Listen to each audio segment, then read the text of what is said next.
MP UP school Thutipala national maths day సందర్భంగా విద్యార్థులు ఉపాధ్యాయుల పర్యవేక్షణలో తయారు చేసిన టిఎల్ఎం.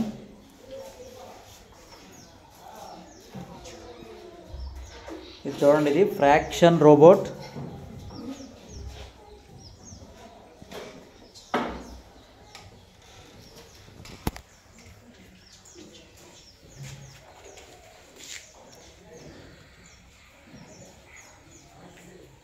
ఇవన్నీ కూడా పిల్లలందరూ ఇంట్రెస్ట్గా తయారు చేసినవి. టీచర్స్ ఆలోచన, పిల్లల తయారీ. ఇది LCM project, least common multiple.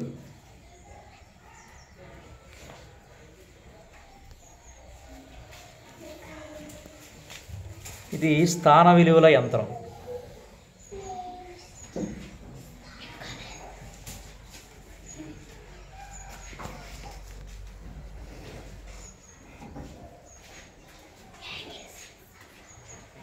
ఇవి కూడా చూడండి, యాంగిల్స్ సంబంధించి.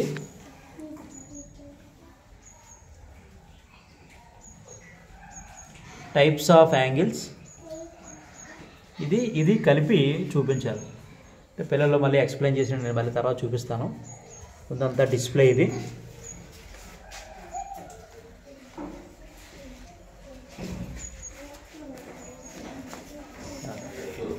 చూడండి, చాలా కొత్తగా ఉంటుంది. ఏటీఎం ఇది.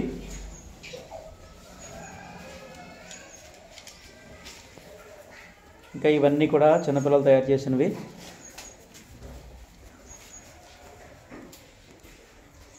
ఇది కూడా రోబో. ఇవి మీకు తెలిసినవే, డమ్మీ కరెన్సీ. ఇది అబాకస్.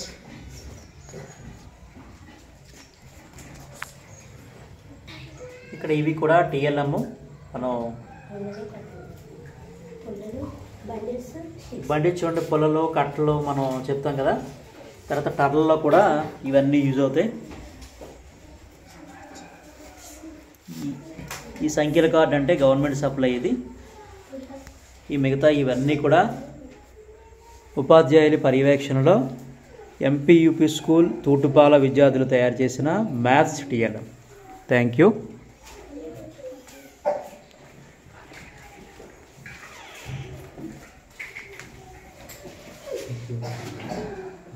శ్రీనివాస రామానుజన్.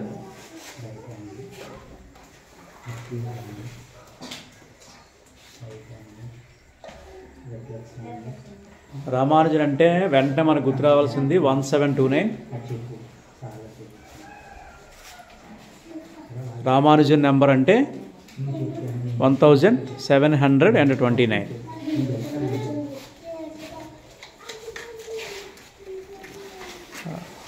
ఒక విద్యార్థి మోహన్, వెంకటమోహన్ ఒక టిఎల్ఎం ఎక్స్ప్లెయిన్ చేస్తున్నాడు. చెప్పు మోహన్.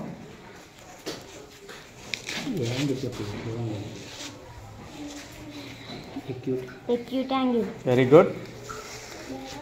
ఇలా మూవ్ అవుతుంటుంది ఇది. మరి 90 degrees ఉంటుంది రైట్ యాంగిల్. Very good.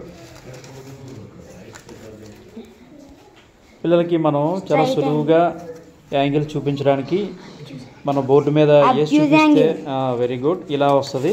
అలా కాకుండా మనం ఇలా చూపిస్తే ప్రత్యక్ష భావన విద్యార్థుల్లో బాగా కలుగుతుంది. వెంకటమోహన్ ఉపాధ్యాయుని పర్యవేక్షణలో చాలా చక్కగా తయారు చేసింది. Very good. ఆ యాంగిల్ చార్ట్ కూడా ఇది. యాంగిల్ రాసి కదా, టైప్ ఆఫ్ యాంగిల్స్ అవి కూడా ఇచ్చిరా. Angle chart.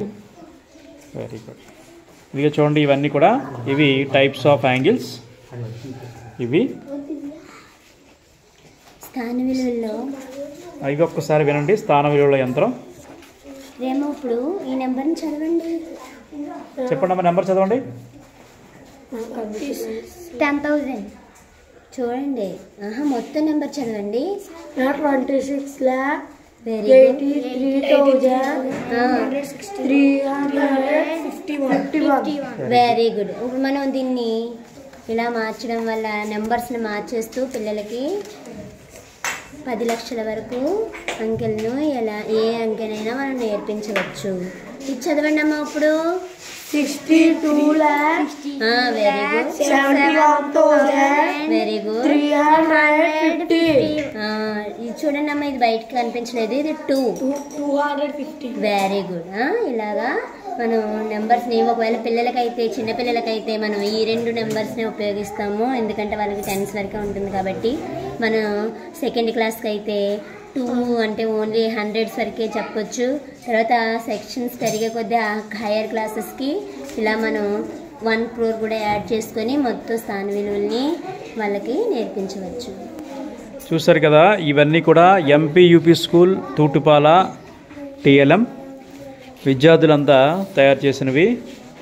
ఎల్సిఎం ప్రాజెక్టు ఇది కూడా చాలా బాగుంటుంది, ఒక్కసారి చూడండి. ఇది కూడా పిల్లలకి 12కి 15కి చెప్పినప్పుడు 12 టేబుల్ యొక్క నెంబర్ స్ట్రిప్ని తీసుకుంటాం, అలాగే 15 టేబుల్ యొక్క టేబుల్ స్ట్రిప్ని తీసుకొని 12 నుంచి దాన్ని అలాగా పిల్లలు నేర్చుకుంటూ ఉంటారు. 12కి 15కి కామన్గా రాలేదు కాబట్టి నెక్స్ట్ నెంబర్కి వెళ్తారు.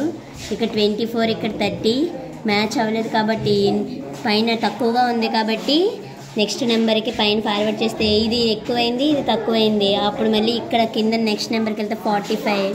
ఇందులో కూడా ఇప్పుడు కూడా అక్కడ కామన్ నెంబర్ అనేది రాలేదు కాబట్టి అలాగా మారుస్తూ ఉంటే ఇక్కడ నెక్స్ట్ నెంబర్ మనం 60కి వెళ్తుంది. ఇక్కడ కూడా 60కి వెళ్తే సేమ్ కామన్ నెంబర్ 60 కాబట్టి ఇక్కడ ఎల్సిఎం అని చెప్పొచ్చు. అలాగే ఇక్కడ మనం నెంబర్స్ మార్చి ఇక్కడ ఎక్కువ టేబుల్ స్ట్రిప్స్ని తయారు చేయడం ద్వారా మనం ఏ నెంబర్కైనా కూడా దాని యొక్క టేబుల్ స్ట్రిప్స్తో మనం ఎల్సిఎం అనేది ఈజీగా పిల్లలకి నేర్పించవచ్చు. చూసారు కదా, ఇది ఎల్సిఎం ప్రాజెక్టు. అంటే ప్రతిదీ కూడా విద్యార్థికి మనం మ్యాథ్స్ అంటేనే పూర్తిగా అమూర్త భావన, అంటే తెలియనిది. అందుకనే విద్యార్థులు ఎక్కువగా ఇబ్బంది పడుతుంటారు. సో మనం మూర్త భావనలతో చూపిస్తూ మెయిన్ చేయాల్సింది ప్రత్యక్ష భావన. ప్రత్యక్షంగా చూసి నేర్చుకోవడం వల్ల, దాన్ని పట్టుకోవడం వల్ల విద్యార్థికి చాలా ఈజీగా గుర్తుంటుంది. ఇది అసెండింగ్ డిసెండింగ్ ఆర్డర్ కూడా ఒకసారి వినండి. అసెండింగ్ ఆర్డర్ పిల్లలకి చెప్తుంటే పెద్ద నుంచి చిన్నకి, చిన్న నుండి పెద్దకి అని చెప్తుంటే ఎక్కువగా వాళ్ళు కన్ఫ్యూజ్ అయ్యే అవకాశం ఉన్నందున అసెండింగ్ ఆర్డర్ చూడండి. ఇలా మెట్లు ఎక్కినప్పుడు ఎలా అయితే మనం ఎక్కువ నెంబర్కి ఎలా వెళ్తామో అలా ఫస్ట్ చిన్న దగ్గర నుండి మొదలుపెట్టి పెద్ద వరకు వెళ్ళేలాగా పిల్లలకి అవగాహన చేయొచ్చు. అలాగే మెట్లు దిగుతున్నట్లుగా విద్యార్థులకి డిసెండింగ్ ఆర్డర్ అని చెప్పడం ద్వారా పిల్లలకి డిసెండింగ్ అసెండింగ్ ఆర్డర్స్ యొక్క భావాన్ని మనం కల్పించడానికి అవకాశం ఉంది. ఇవన్నీ కూడా మ్యాథ్స్లో కాన్సెప్ట్ అనేది బాగా అర్థమైతేనే పిల్లలు మ్యాథ్స్ అంటే ఎటువంటి ఫీర్ లేకుండా నేర్చుకోగలరు. సో ఇవన్నీ విద్యార్థులకు సులువుగా లెక్కలు నేర్పాలి అనే ఉద్దేశంతో, ఈ మంచి సదుద్దేశంతోనే ఎంపీయూపీ స్కూల్ పాఠశాల ఉపాధ్యాయులు మేమందరం విద్యార్థులతో ఇవన్నీ చేయించినవండి. Thank you.